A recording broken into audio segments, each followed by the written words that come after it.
Ushbu qismda sizlar bilan 66-misoldan 80-misolgacha ko'rib chiqamiz. Kelishdiki, demak ketdik. Diqqat bilan quloq soling. Men tushuntirishni boshlayman.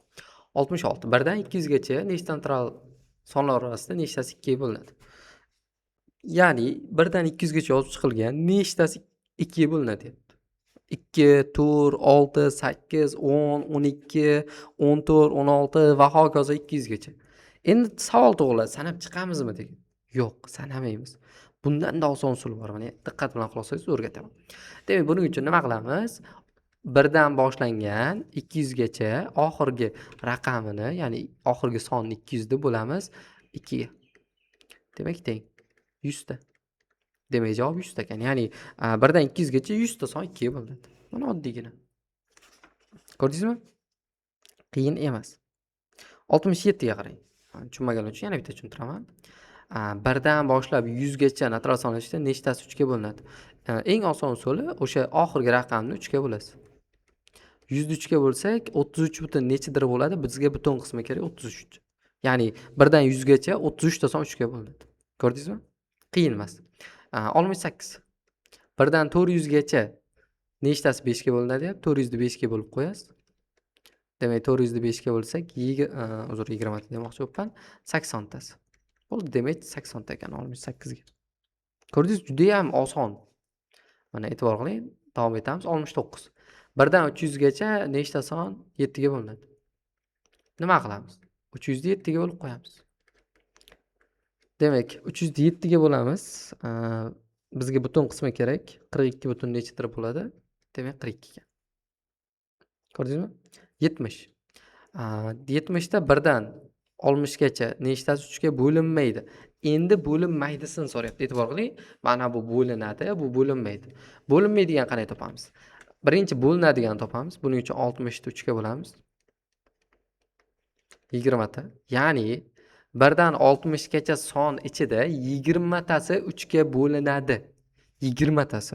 Endi bo'linmaydigan topish uchun o'sha 60 dan ayiramiz. Bo'linadiganlar bu 40 ta. Ya'ni 1dan 60 gacha 40 ta son 3 ga bo'linmaydi. Ko'rdingizmi?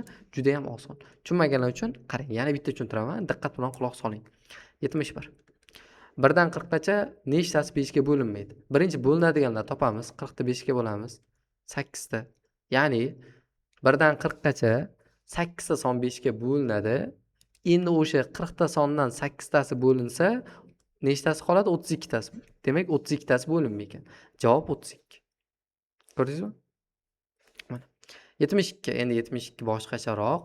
Ya'ni bu 1dan demayapti, 101 dan deb boshlanyapti. 101 dan 300 gacha natural sonlar orasida nechtasi 10 ga bo'linadi? Demak, nima qilamiz? Birinchi 1dan boshlab 300 gacha sonlar ichida nechtasi 10 ga bo'linishini topamiz. Buning uchun 300 ni 10 ga bo'lamiz. 30 ta. Ya'ni 72 ishlayapmiz. Ya'ni 1dan boshlab 300 gacha sonlar ichida 10 ga bo'linadigan sonlar 30 ta ekan. Endi 1dan 100 gachasini topamiz. Buning uchun 100 ni 10 ga bo'lamiz. 10 ta. Endi qarang. 1dan 300 gacha natural sonlar ichida 10 ga bo'linadigan 30 ta, 1dan 100 gacha 10 ga bo'linadigan esa 10 ta. Endi savol, 101 dan 300 gacha nechta bo'ladi? Albatta 20 ta. Chunki buni yuqorida ishlagandik. Bunaqa misol, ya'ni 1dan 100 gacha 10 ta bo'lsa, jami 30 ta bo'lsa, 101 dan 300 gacha topish uchun 30 dan 10 ni ayirib qo'yamiz, 20 ta. Demak, javob 20 tasi bo'linar ekan. Ko'rdingizmi? Demak, tushunmagan bo'lsangiz 73 ga qarang. Yana bitta tushuntirib beraman. 41 dan 100 gacha. Birinchi 1dan boshlab 100 gacha ichida 8 ga bo'linadigan topamiz. 100 ni 8 ga bo'lamiz. 12. Ya'ni 1dan boshlab 100 gacha sonlar ichida 12 tasi 8 ga bo'linadi. Endi 1dan 40 gacha esa 40 ta 8 ga bo'lamiz. 48 ga bo'lsa 5. Demak, bizda 1dan 40 gacha 5 ta son 8 ga bo'linadi. 41 dan 100 gacha esa 12 dan 5 ta ayiramiz, 7 ta. Ko'rdingizmi? Qiyin emas. Faqat ozgina tushunishga harakat qilsangiz, bemalol tushunib ketasiz. Ozgina harakat qiling. Ko'rdingizmi? Tushunmagan bo'lsangiz yana bitta tushuntiraman. Qarang, 74. 101 dan 200 gacha natural sonlar orasida nechtasi 5 ga bo'linmaydi? Demak, bo'linmaydigani kerak. Buning uchun birinchi o'rinda bo'linadigan topib olamiz. 200 ni 5 ga bo'lamiz. 40 ta. Bu 40 ta nima? 1 dan boshlab 200 gacha sonlar ichida 40 tasi 5 ga bo'linadi. Bizga lekin 101 dan kerak, to'g'rimi? Xo'p, endi 100 ni 5 ga bo'lamiz. 20 ta. Bu nima degani 20 ta desa, 1 dan boshlab 100 gacha son ichida 20 ta 5 ga bo'linadigan bor. 101 dan boshlab 200 gacha esa mana shundan mana shuni ayiramiz. Ya'ni ikkita chiqqan javob ayiramiz. 20 ta. E'tibor qiling. 101 dan 200 gacha 20 ta son 5 ga bo'linadi. Bizga lekin 5 ga bo'linmaydigan kerak. Mana shu joyda nechta son bor desa, bu joyda, ya'ni 101 dan boshlab 200 gacha 100 ta son bor. 100 ta sondan 20 tasi 5 ga bo'linsa, u holatda 80 tasi 5 ga bo'linmaydi. Demak, 74 ga javob 80. Ko'rdingiz? Qiyin emas. Mana 75. Tushunmaganlar uchun yana bitta qayta tushuntiraman. Yaxshilab diqqat bilan quloq soling. Birinchi o'rinda 1 dan 170 gacha 5 ga 10 ga bo'linadiganlar topamiz. 10 ga bo'linadiganlar topib olamiz. Avvalo 1 dan 175 gacha 10 ga bo'linadiganlar bu 17 ta. Ikkinchi ish, 1 dan boshlab 50 gacha 10 ga bo'linadiganlar topamiz. 1 dan 50 gacha 10 ga bo'linadiganlar 5 ta. Endi 51 dan boshlab 170 gacha 10 ga bo'linadiganlar topamiz. Buning uchun 17 dan 5 ta ayiramiz. 17 dan 5 ta ayirsak 12 ta. Ya'ni 51 dan 170 gacha 12 ta son 10 ga bo'linadi. Bizga bo'linmaydigan kerak. O'zi 51 dan boshlab 170 gacha nechta son bor? Mana shu joyda 51 dan 170 gacha nechta son bor? 120 ta son bor. 120 ta sonni ikkita qismga ajratamiz. Demak, 120 ta sondan 12 tasi bo'linadi. U holatda nechtasi bo'linmaydi? 108 tasi bo'linmaydi. Demak, bizga bo'linmaydigan so'rayapti. 75 ga to'g'ri javob 108. Ko'rdingizmi? Qiyin emas unaqa. Ozgina tushunishga harakat qilsangiz, bemalol ishlab keta olasiz. 76. 1 dan 200 gacha natural sonlar orasida nechtasi 4 va 6 ga bo'linadi? 4 va 6 ga. Demak, 4 va 6 ga bo'linishi kerak. Nima qilamiz buning uchun? 200 ni 6 ga bo'lamiz. Teng. Ya'ni 6 ga bo'ladiganlar topyapmiz. 206 ga bo'lsak, demak, butun qismini olamiz albatta. 33 ta. Keyingisi 204 ga bo'lamiz. 50 ta. Endi misol uchun to'plam, o'zi bu to'plam mavzusiga bog'liq, lekin to'plam hali o'tmaganmiz. Tasavvur qilish uchun aytyapman. Mana bu yashik. Yashik ichida mana bu ko'k rangdagilar bu 4 ga bo'linadigan sonlar bo'lsin. Bizda qora rangdagilar esa 5 ga bo'linadiganlar soni bo'lsin.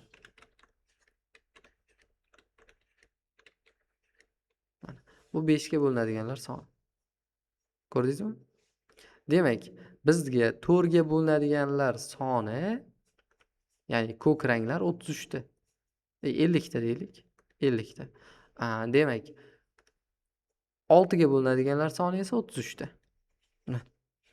Endi ikkalasiga ham bo'linadigan son bo'ladi, to'g'rimi? Ya'ni 200 ni bo'lasiz, e kubini topasiz, 4 bilan 6 nikin. Bu degani e kubi 12, e kubi e kubga degani, uzr, e kub debman, e kubini topasiz, 4 bilan 6 niki, 200 ni 12 ga bo'lasiz shunda. 200 ni 12 ga bo'lamiz. 16. Demak, mana bu kesishgan joy, ya'ni ikkalasida ham 16 ta bir xil son bor. Endi bizda jami son 200 ta. Mana bu yashik 200 deb qaraymiz. Nima qilamiz javob topish uchun? Jami sondan 200 dan ayiramiz 50 ni, ayiramiz 33 ni, qo'shamiz 16 ni. Teng. Demak, 200 dan 50 ta ayirsak 150, 150 dan 33 ta ayiramiz, unga 16 ni qo'shamiz. Shunda 133 ta.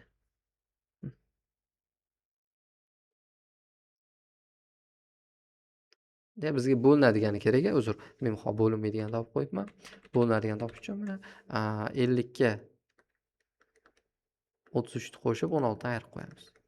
Demak, 50 ga 33 qo'shsak 83, 83 dan 16 ni ayirsak 67. 1 dan 200 gacha 4 va 6 ga bo'linadigan sonlarimiz 67 ta ekan. Mana shu joyda so'z o'yini ketyapti. Menimcha adashdim. So'z o'yinida va kelyapti. Va kelsa unaqa emasdi.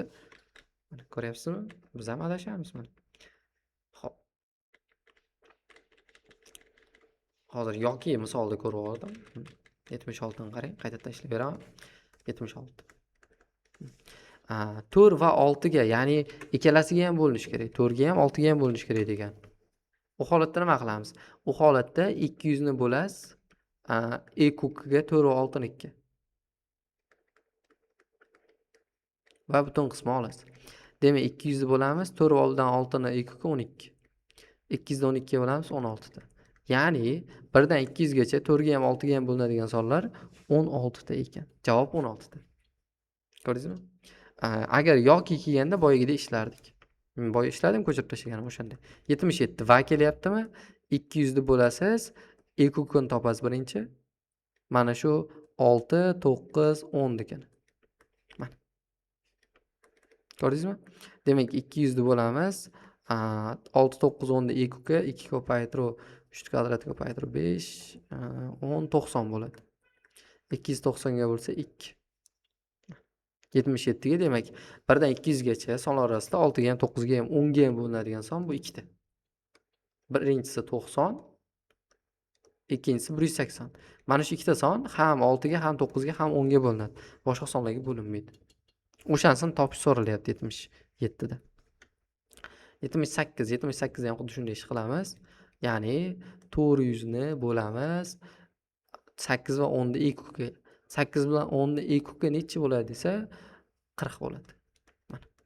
Demak, 400 ni 40 ga bo'lsak 10 ta. Ya'ni 400 ta sonni ichida 8 ga ham 10 ga ham bo'linadigan sonlar 10 ta ekan. Mana. Ko'rdingizmi?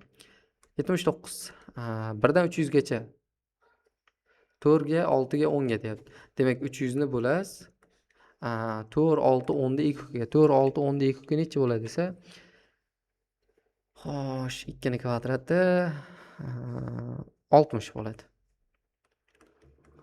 Ya'ni 300 ni 60 ga bo'lamiz. Shunda 5 ta. Bu nima degani? 300 ta sonning ichida 4 ga ham, 6 ga ham, 10 ga ham bo'linadigan atiga 5 ta son bor. Biz o'sha sonni necha degan so'ramayapti, faqat sonni so'rayapti, nechtaligini. O'shaning uchun nechtaligini shunday topamiz. Tushunarli? Va ushbu qismning yakuniy 80-misol. 1 dan 200 gacha nechtasi 12, 16 ga bo'linadi. Bu ham xuddi shunday 200 ni bo'lasiz 12 bilan 16 ni e kukiga. E kukiga 48 bo'ladi. Mana. 200 ni 48 ga bo'lasiz. 200 ni 48 ga bo'lsangiz 4 butun nechidir chiqadi? Butun qismi 4. Ya'ni 1 dan 200 gacha son ichida 12 ga ham, 16 ga ham bo'linadiganlari atiga 4 ta ekan. Mana. Ko'rdingizmi? Unaqa qiyin emas. Agar qaysidir joyga tushunmagan bo'lsangiz, maslahatim qaytadan ko'rishni tavsiya qilaman.